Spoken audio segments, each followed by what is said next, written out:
The story of Halo 2 it's the story of Halo 1 told from the Covenant perspective.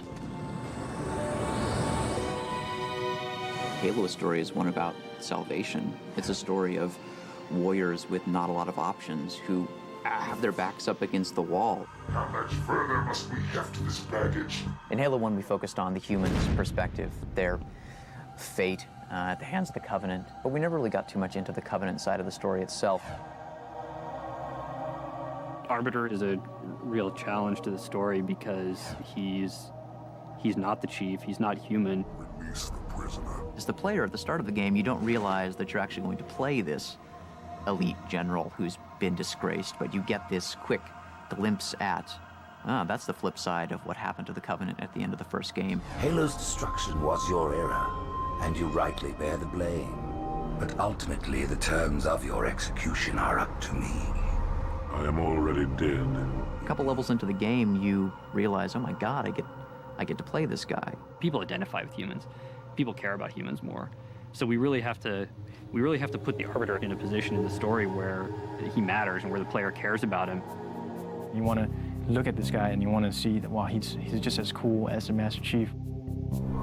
What would you have your Arbiter do? This time around, it's essentially we're telling two stories that simultaneously. We're going back and forth from level to level.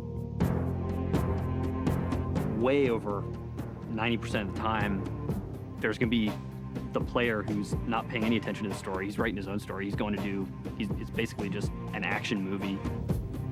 That's really a challenge in a game. Like when you stop the game and give the player your dose of the story, and you've succeeded when he's not thinking of those two things as different anymore. What we are doing now in Halo 2 is so much more in depth. We're bringing so much more character to each one of the entities. For the sacred icon has been found. With it, our path is clear, our entry into the divine beyond guaranteed. This new character here is the Prophet. They wanted some guy who is omnipotent looking and, really powerful. Looks like, but really old and fragile. Prophets are the ultimate bad guys. Were it not for the Arbiters, the Covenant would have broken long ago. In Halo 2, we are really making a bigger effort to give each one of those characters their more animalistic behavior, something that's more true to the actual character themselves. He's just this big, brutish guy who is just, you could probably equate him to, a really badass biker you met in a bar and crossed the wrong way. Brute is more of a combination of a gorilla type like face, and he's got a skin of a pachyderm. The Mohawk. We were trying to think of a way to distinguish the Tartarus from the rest of the pack, and main bad guy in Gremlins 2 had a giant white Mohawk, and that worked extremely well. Everybody realized, who was the boss. I like him. I like him a lot. I think he's a cool character. I think Tartarus is someone who you really will, at the beginning, trust a little bit, but then end up loathing, and I think putting a bullet in his head is going to be extremely satisfying for people. Now would be a very good time to leave. The Chief was extremely robotic. In Halo 1, I've made him a much more, not sappy, emotional character, but show some cracks in his armor. Explain a little bit more about his relationship with Cortana. Apologize, but we're going to have to make this quick. You look nice. Thank you. And his relationship with another character, Miranda, who we're introducing, the daughter of Captain Keyes from the first game. Commander Miranda Keyes. This is a much more human story. Smile, would you? Well, we still got something to smile about. Master Chief, pretty much the consummate professional. Does his job, walks off, doesn't even get the girl. He's that cool. He doesn't need her. Your pal. Where's he going?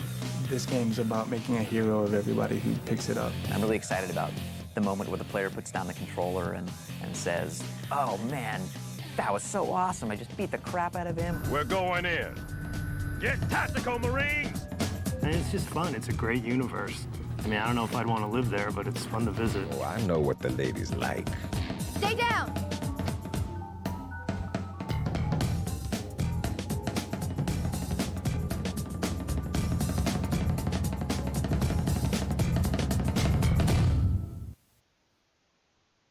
The loss of one of the sacred rings racked our hearts with grief. Putting aside our sorrow, we renewed our faith in the prophecy that other rings would be found, and see how our faith has been rewarded. Halo! In Halo 2, we've got a much bigger story to tell, and this story takes place in a lot of different places. We're going to send the player on this galactic romp from the ruins of Halo to the Prophet's homeworld, High Charity, to these amazing Forerunner facilities in the atmospheres of planets. The player is going to transition from mission to mission, from one unexpected place to the next. There is no doubt the storm will strike the facility. We start out with a sheet of paper and just try to generate ideas. What are the cool things that could happen on this mission?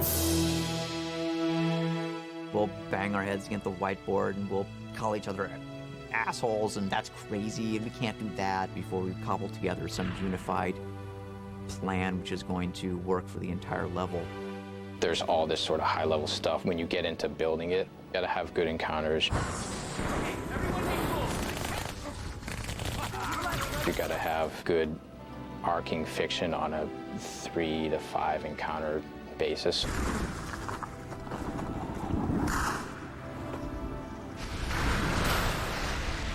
At some point, you'll get a surprise twist that sends you off in a different direction, and then it's got a really cool finale.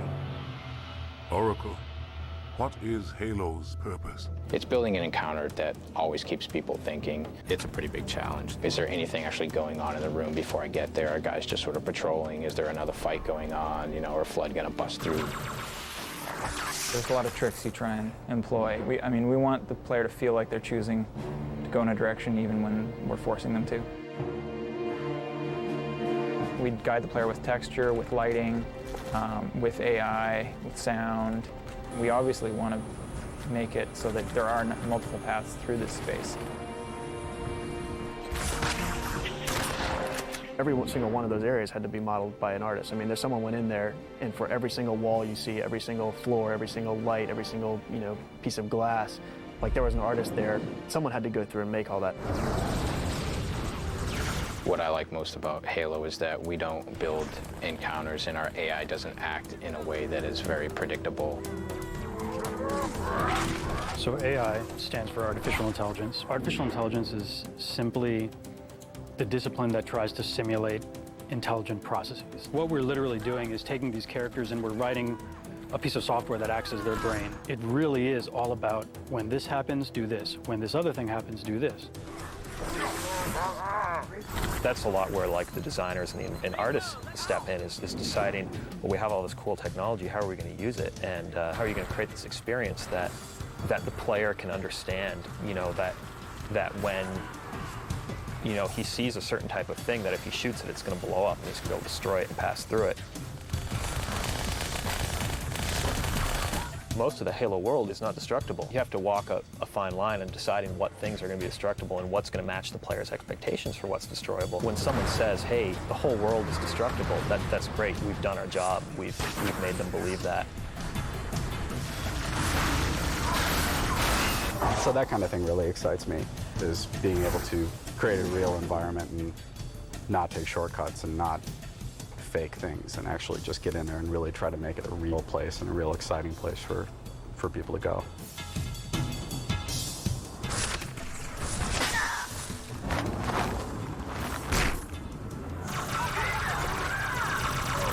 If you can set it up so that each new situation is the problem that the player has to solve, he can do that over and over and over again. All the events that we're trying to create, we just want people to feel like they're the only ones in the context of this game that could do what they're doing. It's all about you saving the universe. Again.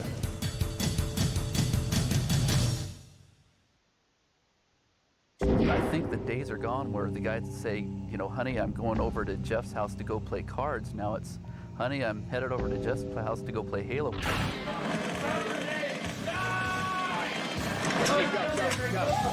Multiplayer is a little different because it's more like a sport in that you're, yes, the game is there, but it's basically helping you compete against your friends. You essentially get to rage against each other and this crazy combat world.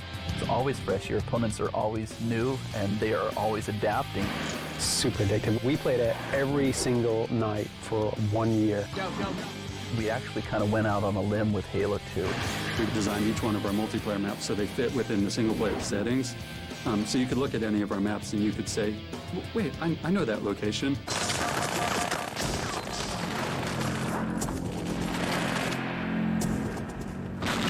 Probably the most popular team game types is Capture the Flag. On almost every Halo 1 map, we had 2 bases that were pretty identical. And at the beginning of Halo 2, we were trying to think of different ways where we can make our maps more asymmetrical. It's fun to play as the attacker, and then it's fun to play as the defender. You can never completely defend the base. Maybe there's 2 guys defending, but there's 3 ways in. You're always having to make these choices.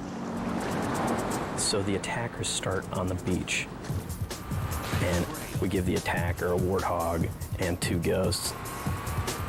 And then we don't give the defender anything except the rocket launcher.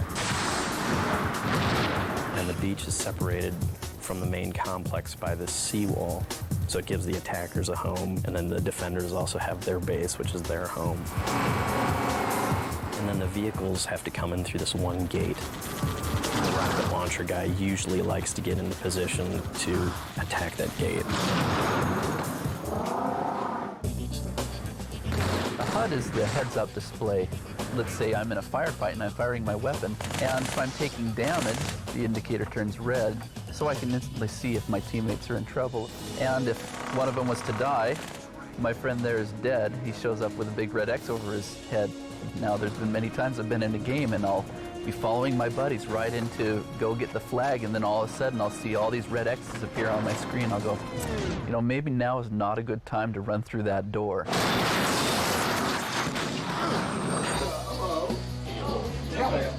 Everybody likes to go to their buddy's house and, you know, order pizza and get something to drink and wipe the Cheetos off your hands and jabbing each other and calling them names. What we wanted to do was take that whole situation and bring it to Xbox Live. And so we tried to create what we called a virtual couch. We tried something completely new, which is this party system, where you and your friends kind of combine together online. And you can jump from game to game to game to game, and you and your friends will always be together. You suck, man. Watch your back, watch your back, watch your back. It was really amazing to get online for the first time when there were a bunch of people online and just press the button that said, I want to play, go find me some other people that want to play and choose a game type that's pretty cool and just stick me in it as fast as you can. And to have that process happen in like 5 seconds was really incredible. Guy in our base, go up, Rocket Man. Lots of them. Raphael, man, find someone. Proximity voice. You can get close to somebody in a game and talk to them, and only that person can hear you. Nice grenade toss, though. Proximity voice is going to make us gods. There's nothing like running up to somebody and killing them with the energy sword, and then 2 minutes later they kill you, and then they're standing over your body saying, "Eat it! How did you like that? See, this is my sword." You're just an anonymous nobody unless we build ways for you to create an identity for yourself there. We allow them to customize their color, their player emblem, so that when they go online, I'm the little red smiley face, and so people see my red smiley face and they go, hey, I remember that guy. My clan is a group of guys that form a team, and we may practice, we may join one of these matchmaking playlists. It's hard to play with people that are lower skill level than you, even if you really like them, because you're probably going to lose more often and you're not going to have as much fun. If I play with Chris, the 2 of us are ranked together as a team, and if he's not as good as me, then that's going to take down your rank. The point is Chris sucks. Flag drop. Oh my God! Oh, I died because Carney was no good. One of the cool things we're working on is integrating the live functionality of the game with the website, and we're kind of going to be a starting point for your Halo 2 bragging rights. Other really cool things about map analysis or statistics on kills and weapons killed with that we may or may not get to, depending on how tired I get between now and September. If we do this right, if we are able to really pull off the engine and Xbox Live and the social community, it's going to destroy everything else that's out there. There is something somewhat magic It's like being an athlete in a sporting event. Nice. The rush that you get when you're about to win and your heart starts going boom, boom, boom, boom. Sniper! And you know you're gonna just almost get it to score. You just assisted! And then somebody snipes you from the corner. And you jump up and scream and throw your controller down. And you hate it, but you love it, and you gotta play again.